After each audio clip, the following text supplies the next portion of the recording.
everyone! Today, we are at Pangkep TV to conduct a specially interview about the North Pangkep Geopark. An extraordinary area that has been recognized as UNESCO Global Geopark. Together with our guests, we will discuss its uniqueness, its importance, and the efforts to preserve this remarkable site. Let's begin your interview! Nah, langsung saja sama segmen kali ini saya persilahkan buat adik-adik yang manis buat memperkenalkan diri. Okay.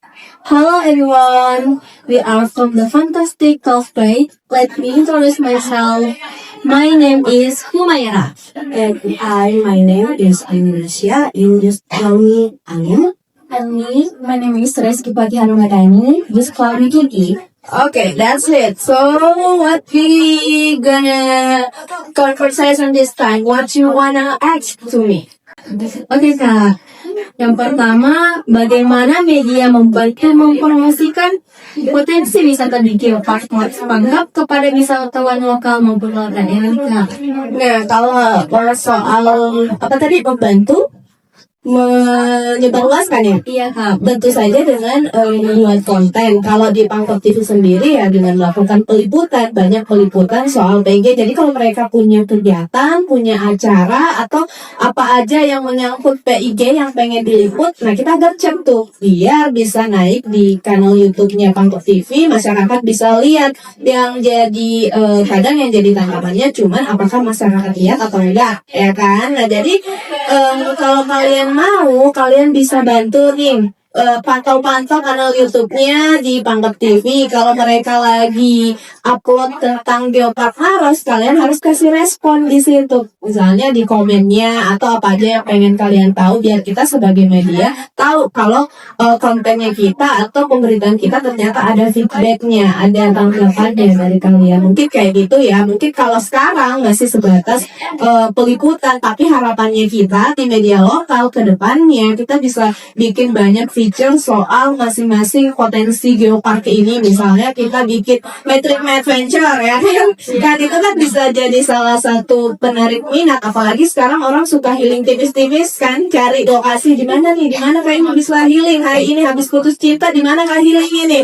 Nah itu bisa mereka pantau tuh di kanal YouTube kalau misalnya ada tempat tertentu yang menarik minat mereka buat datang ke salah satu kawasan. Gitu. Oh iya, Kak, artinya tergantung bagaimana kita menyeimbangkan ya antara pengelola dengan kita sebagai masyarakat gitu. Nah itu dia, jadi media kan sekali lagi hanya sebagai jembatan. Kalau misalnya jembatan kan yang tergantung yang lewatnya kan mau sampai ke sana atau enggak. Nah itu media itu sebagai jembatan. Jadi kita udah benar-benar bangun jembatannya sebaik mungkin. Tinggal masyarakatnya nih benar-benar pengen sampai ke kawasannya atau benar-benar pengen membantu menjaga melestarikan PIG ini. Nah gimana caranya ya seperti itu. Mereka harus sering datang, sering mengunjungi, membantu merawat dan menjaga kondisi geopark yang ada di Maros Pangkep. Oh iya Kak, terima kasih banyak. Sangat memberikan informasi yang begitu menarik. Oke, silahkan. Pertanyaan dari saya ini Kak. Nah, apakah ada program atau segmen khusus di Pangkep TV yang dibuat untuk mendukung edukasi tentang geopark kepada masyarakat umum?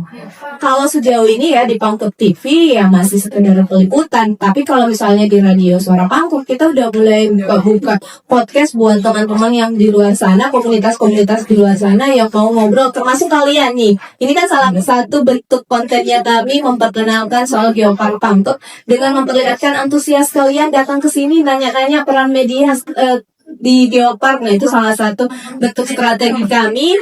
Dan kayaknya semoga kedepannya kembali Siti kedepannya kita diberi akses yang lebih luas buat ngulik-ngulik soal Geopark ini. Tapi kalau sekarang emang masih sekedar peliputan, masih sekedar podcast. Dan semoga saja itu bisa menarik minat publik buat dengar. Kayak sekarang mungkin banyak teman-teman kalian yang lagi dengar nih, kalian nanya apa sih ke Kak Siti soal Geopark. Kak Siti tahu apa sih soal Geopark sampai ditanya-tanya soal Geopark ini. Nah itu sebenarnya bentuk apa ya? Yang penting orang penasaran dulu deh. Nanti dengar, nanti mereka bakal tertarik dengan sendirinya. Kayak gitu.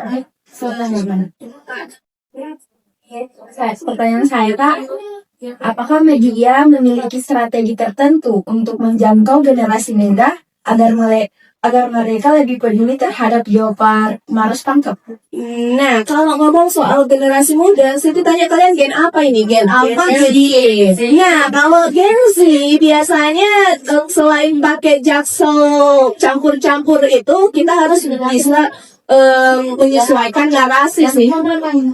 Benar, menyesuaikan narasi karena kaula muda itu suka narasi-narasi yang ringan, yang relatable. Mungkin kalau kita bilang 10 tempat yang bisa kalian kunjungin saat putus cinta, nah itu bisa menarik perhatian mereka. Atau misalnya kita tulis tempat ini jadi tempat healing terbaik di kawasan Pangkep. Nah sebenarnya itu kita kembali ke narasi-narasinya harus relatable sama si Gen Z ini, sama kalian. Karena kalau kita pakai narasi yang terlalu berat, kaliannya mundur duluan. Gen Z ini mundur duluan. Kayak gitu aja sih.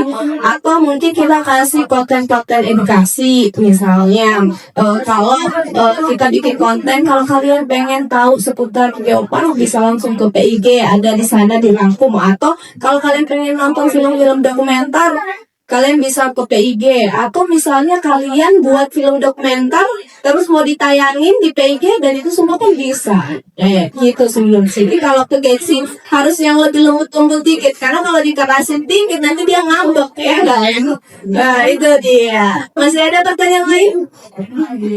Mungkin kita bakal ngobrol yang lain ya nanti. Nah itu dia Suara Muda segmen kita bersama kelas fantastik hari ini. So Suara Muda tetap enjoy and stay tune karena kita masih mau ngobrol sama anak-anak yang luar biasa. So guys, thank you for your time and informative explanation about the Mars Pangkep Geopark. We hope this interview helps raise awareness about the importance of protecting and preserving this valuable area. And thank you also Pangkep TV for welcome us and see you next time. Bye bye.